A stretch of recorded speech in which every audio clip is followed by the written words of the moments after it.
ध्यान से सुन लेना, जीवन बदलने वाली कहानी है, 100 करोड़ से भी भारी कहानी है। दो दोस्त, तो एक अमीर बच्चा था, एक नॉर्मल बच्चा था। इस बच्चे ने बड़ी डेयरी खोली थी, बड़ा फार्म खोला था, और ये लगभग दिवालिया होने के कगार पे आ गया। और इसका जो दोस्त था वो बड़े घर का बेटा था, मतलब एक तरीके से राजा का बेटा समझो। तो इसकी पत्नी ने बोला, अजी सुनो, आप कहते थे इतने सालों से कि आपका एक अमीर दोस्त था, तो चलो अपन उससे मदद लेने चलते हैं। तो ये इसकी पत्नी और बच्चे चल पड़े। ये गए, गेट कीपर को बोला कि वो दोस्त जो इतने साल पहले साथ पढ़ता था वो आया है। आते ही उसका दिल खोल के स्वागत किया दोस्त का और बाहों में भर लिया। दोस्त, इतने वर्षों बाद तो आया है, तेरे पूरे परिवार का स्वागत है, मेहमान नवाजी की जाए, बहुत मान सम्मान किया जाए, सेवा की जाए, आप आराम करो। खाना पीना किया, रेस्ट करवाया कि सुबह बात करेंगे। सुबह दोस्त आया, दोस्त ने आते ही अपनी पूरी विक्टिम मोड चालू किया, गाया भी बिकी, बेचा भी बिकी, वो सब खत्म हो गया। अच्छा। अब उसने मंत्री को आदेश दिया, मंत्री जी इनको एक बकरी दे दो। उस पति ने बोला, रे सुन राजा से यार, जो देव जो लेर निकल जाए यार। बकरी लिए और निकल लिए।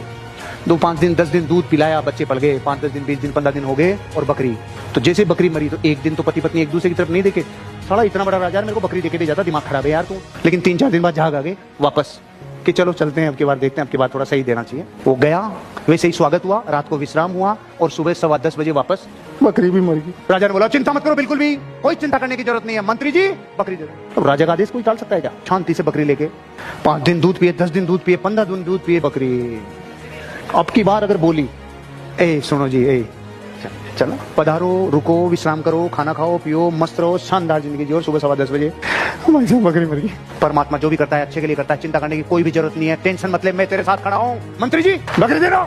पत्नी ने माथा पकड़ लिया, तो होते ना गुस्से में, बकरी ले गए। 1 दिन 2 दिन 5 दिन 10 दिन बकरी ब्याई। आप क्या सोच रहे? बकरी, एक बकरी और ले आई, और वो जो बकरी थी उसके भी बकरी, 4-5 बकरी हो गई। दूध मामला सेट हो गया, बच्चे पलने लग गए और अब थोड़ा थोड़ा दूध बेचना शुरू कर दिया। 90% लोग इस टाइम भूल जाते हैं, जिसने बकरी दी थी उसकी पत्नी ने कहा, सुनो जी आज जो भी हो रहा है, जितना भी हो रहा है, मेरे बच्चे पल रहे हैं, चलो धन्यवाद के क्या आते हैं कि सच्ची कि हाँ चलो चलते हैं।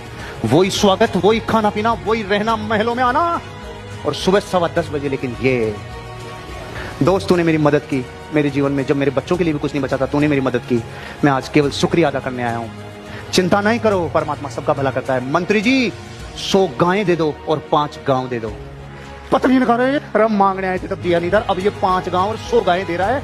बस दोस्त, तुझे यही समझाना चाहता हूँ, मैं दे तो तुझे पूरा राज्य सकता था उस दिन, जिस दिन तेरे बच्चे भी नहीं पढ़ रहे थे, पूरा राज्य भी दे देता ना, तेरा पूरा राज्य कोयला हो जाता मेरे लाला। मैंने तुझे सिर्फ इसलिए बकरी दी थी क्योंकि तेरी बकरी मरने का टाइम चल रहा था। अब तेरी बकरी ब्याई, तेरे लिए राज्य कुर्बान है, तेरे को भाग्य के लिए रोना नहीं है, तेरे साथ मैं खड़ा हूं।